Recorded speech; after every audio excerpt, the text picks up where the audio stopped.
This is a very important topic to explore. I think you'll discover many aspects of your behavior and other people's behavior. And I do encourage you as I go through the material for you to focus on change for you. It is pointless and often futile to try to change other people's behavior. We're better to have our own boundaries, our own expectations, and a plan for how to look after ourselves when people don't cooperate with our requests. There are 8 billion and plus people on the planet, and it's up to us to choose what relationships are not working for us, that some are actually toxic, and which relationships are rich with support and care. Doesn't mean anybody's perfect. We're all step into the drama triangle now and then. My purpose here is to help you notice when you step into the drama triangle and to notice when others are in the drama triangle and not willing to get out. So the drama triangle, let me tell you a little bit about it. This is what it looks like. It's very simple. It was created by a student of Eric Berne.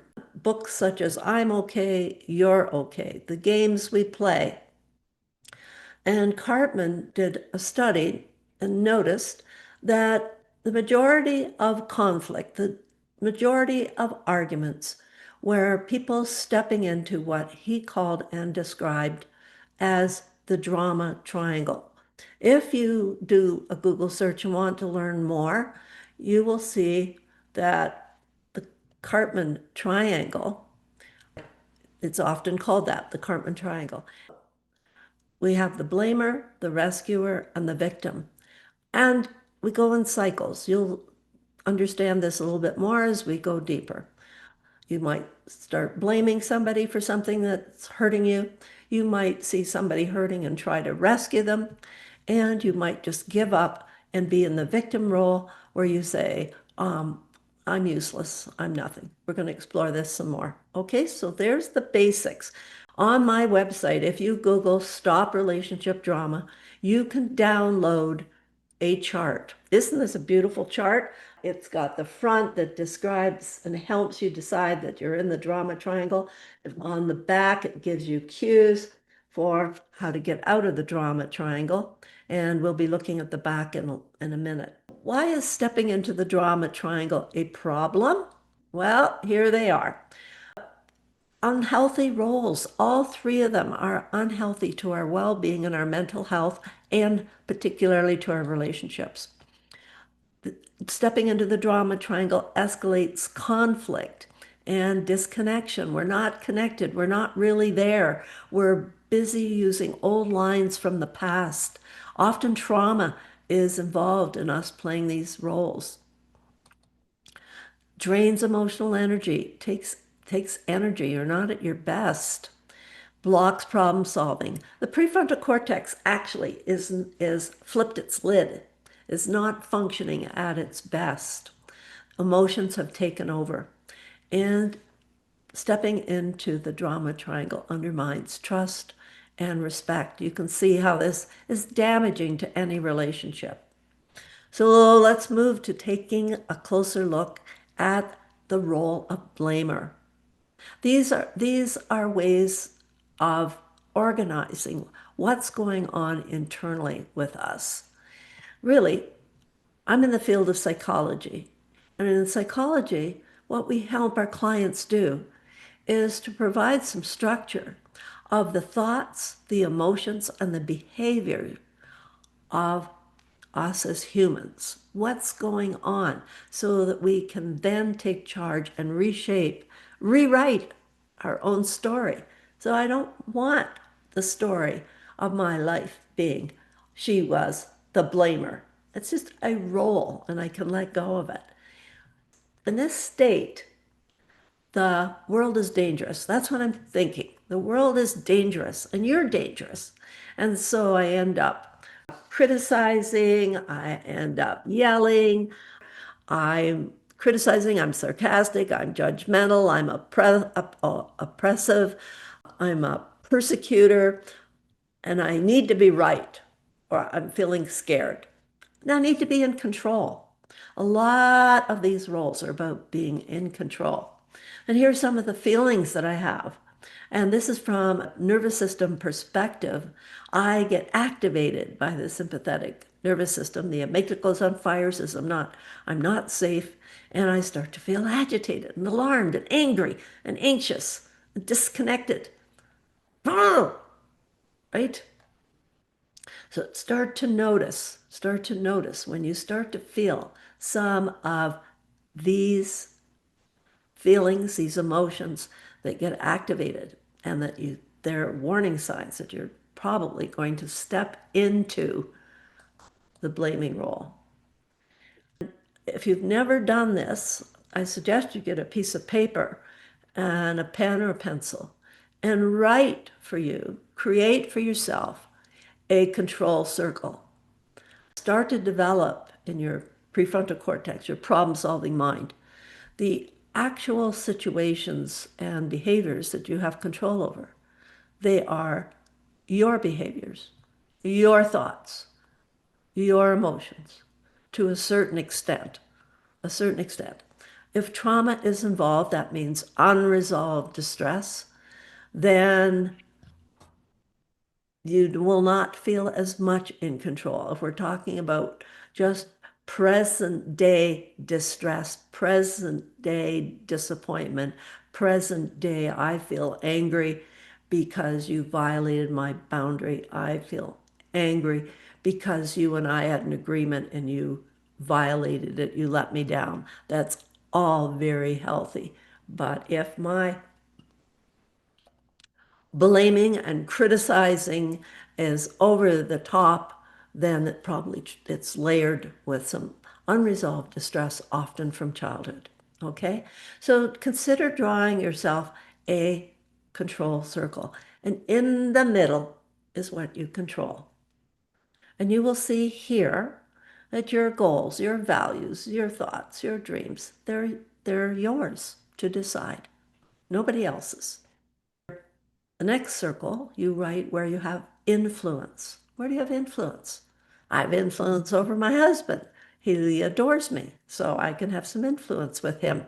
If I say, oh, honey, I'd really like the garden cleaned up today, or the lawn cut, or the tree trimmed, or the dishes out of the dishwasher, I have some influence, but I don't have control.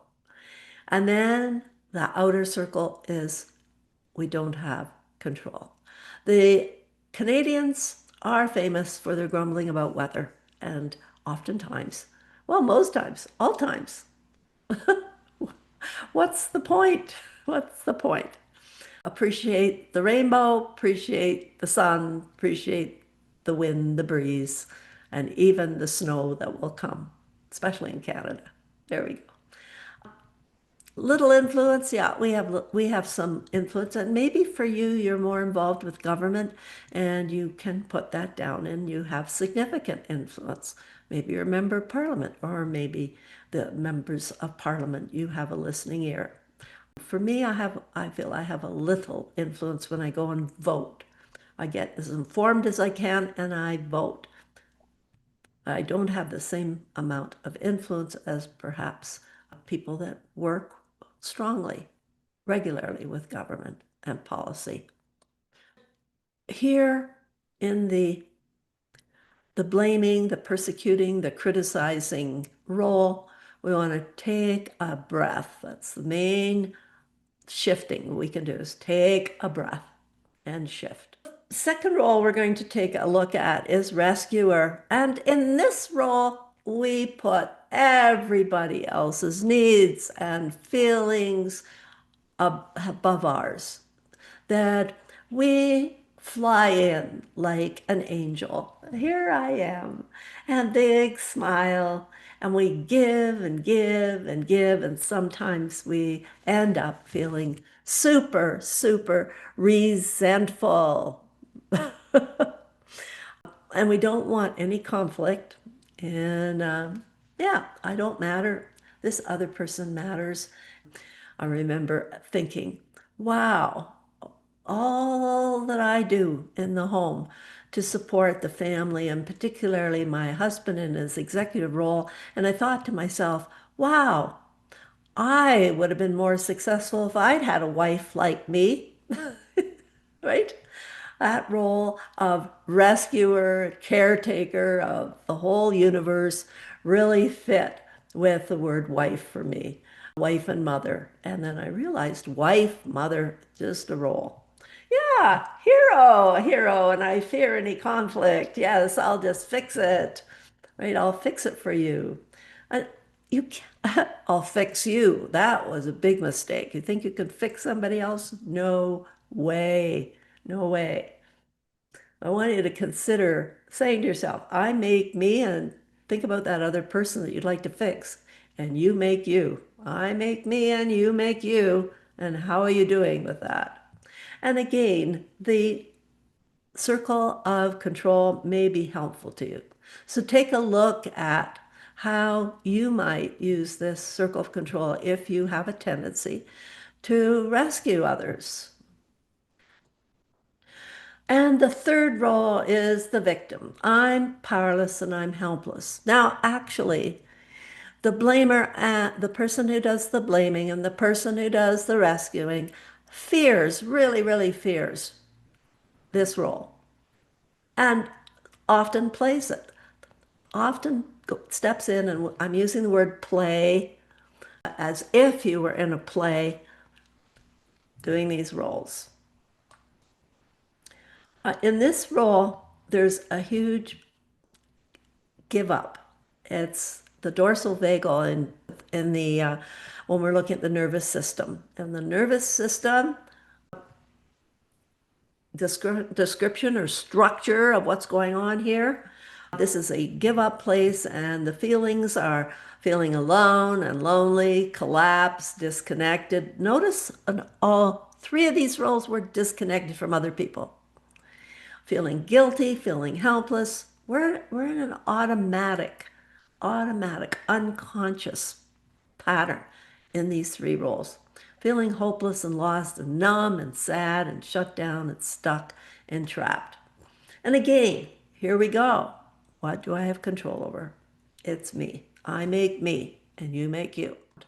Now, we usually have a favorite role, a favorite that feels like that's who we are. You know, the person that sometimes is described as the angry person, or the person that's described as he's so critical or she's so critical. We often have a role that or oh, she's always playing victim, right? Or oh, Sally or Jane or Joe, oh, just smothers people, just smothers and just like icky, right? Too much.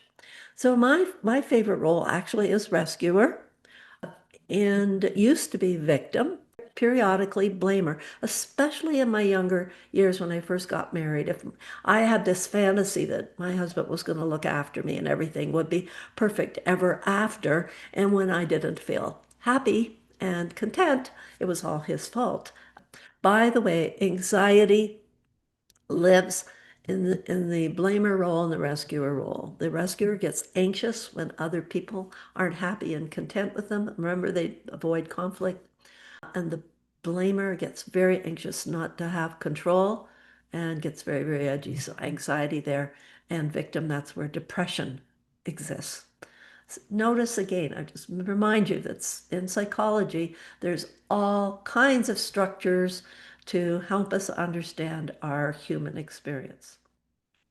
So I'd like you to identify your familiar role. What is is there one that, like rescuer? I became a therapist for God's sakes. Yeah, that's be careful of going to see a therapist that is really, really comfortable in the rescuing role and starts doing too much for you. What were your thoughts when you stepped into the drama triangle? Either blaming, rescuing, or victim? What were your thoughts? The more we catch ourselves when we're about to step into the drama triangle, the more we will be able to stay out. So you might want to write this down. If you journal, this is a good thing to write down. What were your thoughts when I was stepping into the drama triangle? How did you feel? Did you feel angry, highly charged, lots of energy to fight, to right fight? It's my way or the highway. It's all your fault. Exaggeration exists in all of these roles, actually. And how did you act? Awareness is 50% of change. So many people are unconsciously causing harm to themselves and their relationships. Now, the benefits of staying out or stepping out. I mean, we're all going to step into the drama triangle. Let me just tell you my cream of tartar story. My husband was going out the door to buy groceries, and our daughter in Amsterdam had asked him to purchase cream of tartar and send it to her because she couldn't find it in Amsterdam. So as he's going out the door, I said to him, by the way, honey, the cream of tartar is in the baking department. He laughed. He came home with the groceries and he said, by the way, Patricia, the cream of tartar is in the spice department. And I said, no, it isn't. It's in the baking department. He said, no, it's in the spice department. I said, but the spice department is in the baking department. And then I caught myself and I thought, what the heck am I doing? I just stepped into the drama triangle, right fighting to make him wrong. And then I took a breath and I said, oh, honey, thank you so much for going out and buying the groceries and getting the cream of tartar. Oh, it can be that subtle to start an argument and conflict.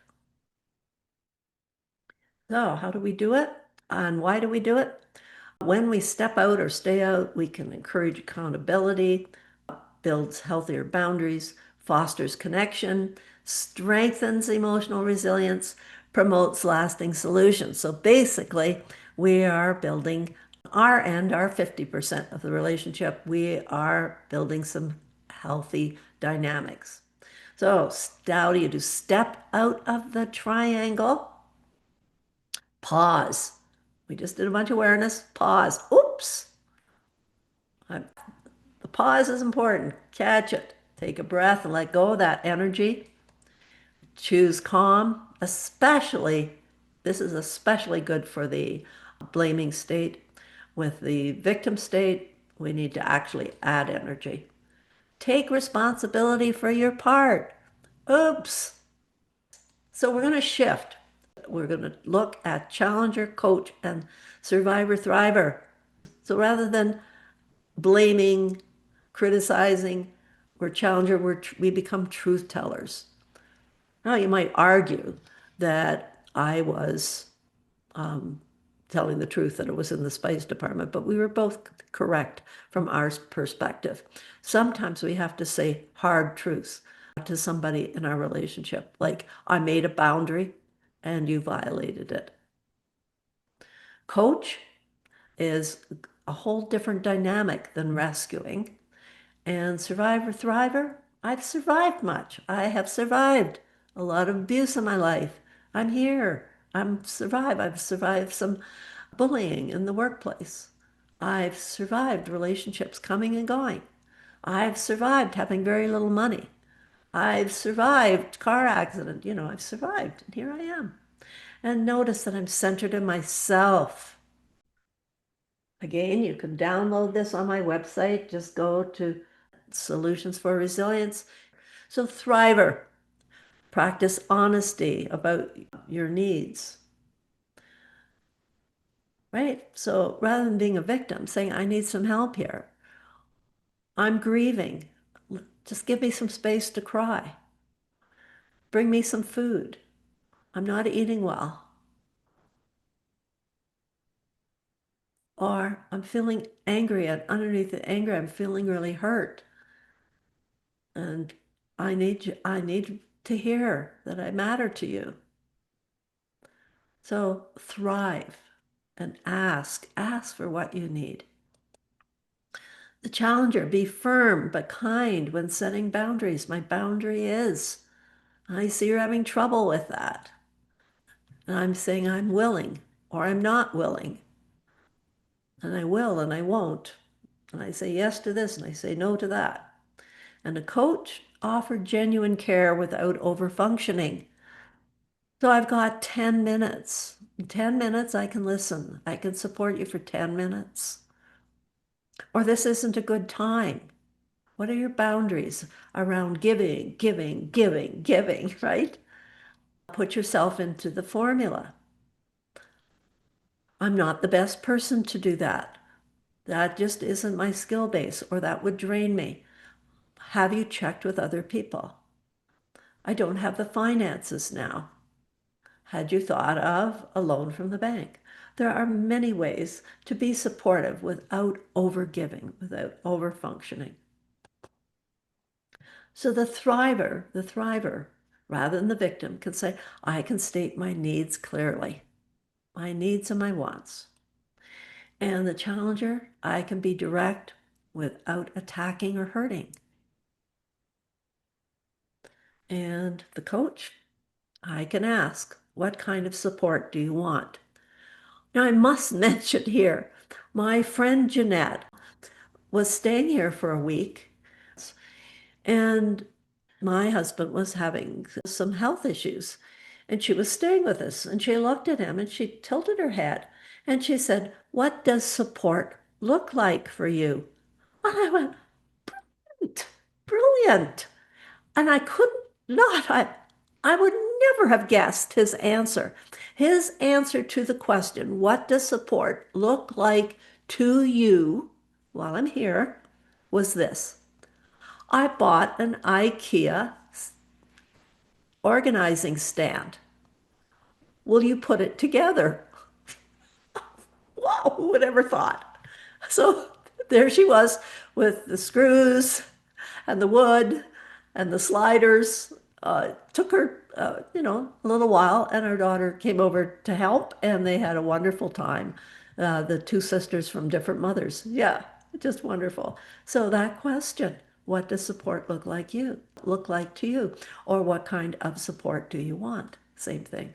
Beautiful, just beautiful. So here we go. Practice. If you want to stay out of the drama triangle or get out of it, practice knowing that you are a survivor thriver, that you can challenge people around their poor behavior. No guarantee that you're going to get that. Remember the control circle. And last but not least, you can choose to be a coach to other people with parameters. Be kind, be helpful, be supportive when it doesn't cost you anything, that it's not depleting you. One of my favorite quotations is from the philosopher Hillel. If I am not for me, who will be? If I am only for me, what is the point? So balancing that. And another quotation I often love is from Jesus Christ. And it goes like this. Love thy neighbor as thyself. And he assumed that you know how to love yourself. We have evolved to know that we need to take care of ourselves so that we can have healthy relationships. We need to know ourselves and we need connection with other people. Both of those are high human needs. To be who I am, and that takes often a lifetime, and to connect with others. And we can never know them thoroughly, but we can seek to understand who they are. And in the meantime, stop the relationship drama.